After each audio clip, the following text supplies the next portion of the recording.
तो अब आपको इसका क्वेश्चन का आंसर बताना है, ठीक है? एमसीक्यू क्वेश्चन है, उसके आंसर बताना। बताओ इसका आंसर बताओ क्या होगा। When the balance as per the cash book is the starting point, direct deposit by the customer are.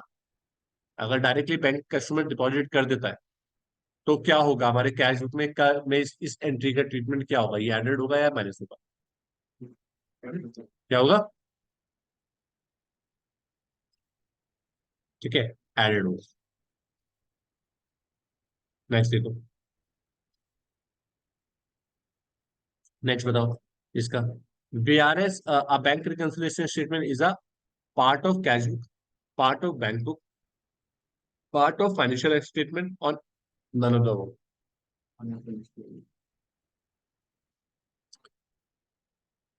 किसका है? Financial statement, very good. ठीक है, ये हमारा किसी का भी पार्ट नहीं होता, फाइनेंशियल स्टेटमेंट में ये नहीं आता। ठीक है, याद रखना हमारा। फाइनेंशियल स्टेटमेंट में हमारे फाइनल अकाउंट आता है, कैश फ्लो आता है। ठीक है, ये नहीं आता। ये हमारे फाइनेंशियल स्टेटमेंट में अगर कोई बोलेगा कि भाई आपने फाइनेंशियल स्टेटमेंट दो, तो आप उसे बीआरएस बना के नहीं दोगे। ठीक है, तो ये किसी का पार्ट नहीं होता। ये बताओ। When balance as per the passbook is the starting point, interest allowed by the bank. Passbook का अब स्टार्टिंग पॉइंट में बैलेंस क्या है? पासबुक का। तो आपको कैश बुक के अनुसार सोच के बैठना है कैश बुक में क्या ट्रीटमेंट हो रखा हो। Interest allowed by the bank is.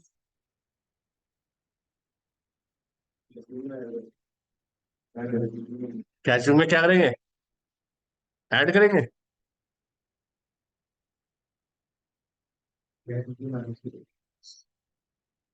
भाई एक चीज बताओ ना, आपका पासबुक में इंटरेस्ट इंटरेस्ट की एंट्री आएगी, इंटरेस्ट अलाउड हुआ है। ठीक है ना, तो आपके बैलेंस में तो ऐड हो रखा है ना। लेकिन पासबुक में, कैश बुक में सॉरी एडेड। तो कैश बुक में जब एडेड नहीं है तो अपने पास में भी तुम्हें रिड्यूस करना पड़ेगा ना। नहीं समझ में आई? ये है, देखो, इसका मतलब ये है? हाँ, कैश के साथ, कैश बुक के हिसाब से सोचो ना फिर। देखो, क्या है कि 1 लाख रुपए आपके बैलेंस बैंक में रखे हुए थे। ये नॉर्मल, ये पॉजिटिव बिहेवियर है कि डेबिट आपके अकाउंट में कैश बुक में था और पासबुक में 1 लाख रुपए का क्रेडिट हुआ। राइट। अब ये बोल रहे हैं कि पासबुक हमारा स्टार्टिंग पॉइंट में। ठीक है, और अब हमें देखना है कैश बुक में क्या ट्रीटमेंट हुआ होगा। देखो, पासबुक में हमारे पास इंटरेस्ट मिला ना हमें, तो पासबुक में तो हमने ऐड कर दिया होगा। यहाँ पे ऐड कर दिया होगा ना। मान लीजिए वो 100 रुपए है तो ऐड कर दिए होंगे हमने यहाँ पर। लेकिन अपने कैश बुक में तो एडेड नहीं करे। अब स्टार्टिंग पॉइंट में क्या है? हमने कहा से, जब बीआरएस बना रहे हैं तो हमने ऊपर कौन सा बैलेंस लिखा हुआ है? पासबुक का। और कैश बुक के बैलेंस तक पहुंच रहे हैं। तो पासबुक का बैलेंस अगर दिख रहा है कितना, 1,100,000 रुपए। और इसका बैलेंस कितना दिख रहा है? 1 लाख। तो अब कैश बुक में तो उसका बैलेंस एडेड नहीं है ना। तो अपने पास से यहाँ पे पासबुक के बैलेंस में से तो रिड्यूस करना पड़ेगा ना हमें। जब रिड्यूस करेंगे तभी तो ये बैलेंस मैच करेगा। नहीं, भाई हमारा जो स्टार्टिंग बैंक बैलेंस कौन सा है? 1,100,000 रुपए। पासबुक के बैलेंस हमने इस किसके हिसाब से चलना है? इसके हिसाब से चलना है ना। कि कैश बुक बोल रहा है मैंने तो अपने ऐड नहीं करा भाई, तुमने कैसे ऐड कर लिया? तो जब तुमने ऐड कर लिया तो हटाओ, अगर हटाओगे तभी बैलेंस मैच करेगा, मेरे बराबर आएगा। पास कैश बुक तो ये बोल रहा है ना कि अब जब 100 रुपए तुम हटाओगे अपने पास से, तभी मेरा बैलेंस मैच कर पाएगा। ये जो आप एंट्री है ना, मेरे पास नहीं है ये एंट्री। राइट। तो आपको ये सोचना है कि जिस लेवल पे पहुंचना चाह रहे हो उसके अंदर उस एंट्री का ट्रीटमेंट क्या है, वही अपनी बुक में एंट्री का ट्रीटमेंट करना है। हाँ।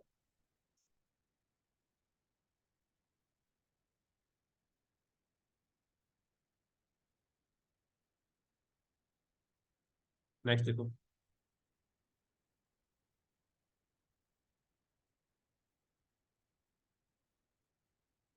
नेक्स्ट देखो।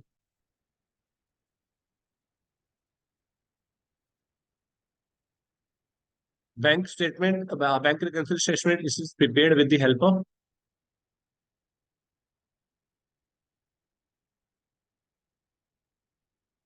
किसकी मदद से बनता है? जो आसान क्वेश्चन है।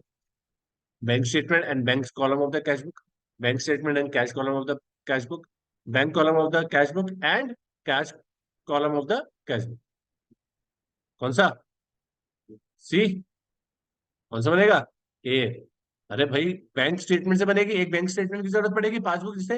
और एक जो कैश बुक का कौन सा कॉलम, बैंक कॉलम वाला। नेक्स्ट क्वेश्चन ये है, ये तो सॉल्यूशन दे रहा हूं, इसका बताओ जरा आंसर, क्या होना चाहिए जल्दी से बताओ, करो सॉल्व करो। चलो देखते हैं। 1650, ठीक है, सब गलत हो। 1550 में से क्या होगा देखो, चेक इज डिपॉजिट, डिपॉजिट करा बैंक में, हमने डिपॉजिट कर दिया बैंक में, हमने अपने यहाँ तो अपने बैंक में डिपॉजिट कर दिया, net net not yet clear. तो इसका मतलब है ये बैलेंस हमें अपने पास से क्या करना पड़ेगा, रिड्यूस करना पड़ेगा, क्योंकि हमने अपने पास से ऐड कर लिया। Cash cheque issued but not represented, same चीज अपने पास से तो हटा लिया, पासबुक से हटा नहीं है, तो हमें वापस क्या करना पड़ेगा, एड ऑन करना होगा। The bank has allowed interest amount, 50 रुपए का इंटरेस्ट मिला तो बैंक में एडेड हो गया है, तो हमें भी अपने पास क्या करना पड़ेगा, ऐड करना होगा। हमारे बैंक ने डिविडेंड रिसीव करा तो बैंक में एडेड है, तो मुझे भी क्या करना पड़ेगा, ऐड करना होगा। On behalf of ABC enterprises balance, अच्छा सर बस हो गया इतना, फिर इसके बाद हमारा 1650 आ जाएगा। कोई सिचुएशन में नहीं समझ में आ रही हो आपको, जो गलत हुआ हो। हाँ जी, भाई सिंपल से ना, क्लियर, आया समझ में। ये 100 रुपए ऐड क्यों करने, क्योंकि ये वाला ऐड करने, ऐड करे, ऐड नहीं करना था, माइनस करना था, क्योंकि हमने तो ऐड कर लिया था ना ऑलरेडी। हाँ तो उल्टा कर दिया ना, कि 100 रुपए तो देखो हम बोल रहे थे ना हमारी बुक में तो आ चुके हैं, हमने बुक में तो ऐड कर लिए होंगे, लेकिन पासबुक में ऐड नहीं होंगे ना, पैसे आया ना ये, तो पैसा आया तो 100 रुपए से तो हमने बैलेंस बढ़ा दिया होगा, लेकिन पासबुक में नहीं पड़ा, तो पासबुक के अनुसार चल रहा है तो हटा दिया। सेम चीज यहाँ पे था, 150 रुपए थे, 150 रुपए हमने पास से क्या कर दिए, हमने रिड्यूस कर दिए, हटा दिए, लेकिन पासबुक से नहीं कटे, तो हमें फिर से वापस एड ऑन करना होगा।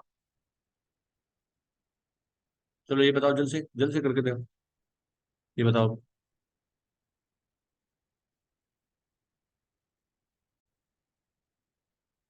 हो गया है? चलो अब देखते हैं। ये बैंक ओवरड्राफ्ट का केस था, इसमें से अपोजिट सोचना है आपको, कि बैंक इसमें लाइबिलिटी बढ़ानी है घटानी है, ठीक है। तो आंसर क्या बनेगा, 1625, किसका आया, किसी का भी नहीं आया, बहुत बढ़िया, ठीक है। अच्छा आपका 1500 की लाइबिलिटी थी, ठीक है ना, बट द इसमें है क्या,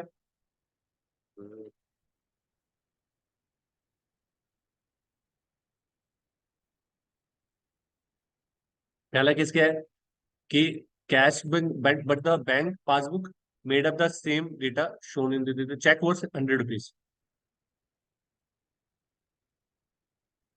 ठीक है। 100 रुपए क्या था हमारे अकाउंट में से, हमारी हमारी लाइबिलिटी को क्या करना था, हाँ कम करा था, तो हमें रिड्यूस करना पड़ा।